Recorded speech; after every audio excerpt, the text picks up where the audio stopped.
अजा एकादशी व्रत कथा। भाद्रपद कृष्ण पक्ष की एकादशी प्रबोधनी, जिया, कामिनी तथा अजा नाम से विख्यात है। इस दिन भगवान विष्णु जी की पूजा की जाती है।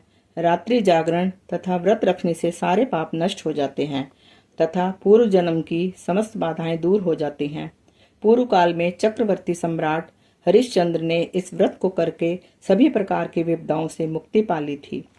कथा पुराणों में इस कथा का वर्णन इस प्रकार किया गया है कि एक बार सत्यवती राजा हरिश्चंद्र ने स्वप्न में ऋषि विश्वामित्र को अपना राज्य दान कर दिया था।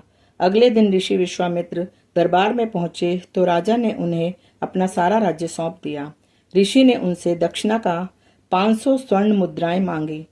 दक्षिणा चुकाने के लिए राजा को अपनी पत्नी, पुत्र और स्वयं को बेचना पड़ा।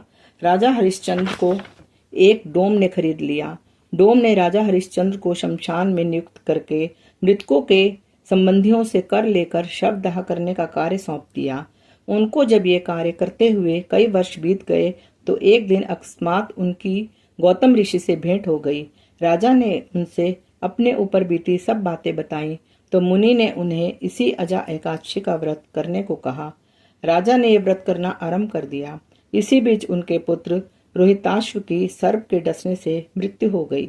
जब उसकी माता अपने पुत्र को अंतिम संस्कार हेतु शमशान पर लाई तो राजा हरिश्चंद्र ने उससे शमशान का कर मांगा, किंतु उसके पास शमशान का कर चुकाने के लिए कुछ भी नहीं था। फिर उसने चुंदरी का आधा भाग देकर शमशान का कर चुका दिया। उसी समय आकाश में बिजली चमकी और प्रभु प्रकट होकर बोले, हरिश्चंद्र, तुमने सत्य को जीवन में धारण करके उच्चतम आदर्श प्रस्तुत किया है। तुम्हारी कर्तव्य निष्ठा धन्य है।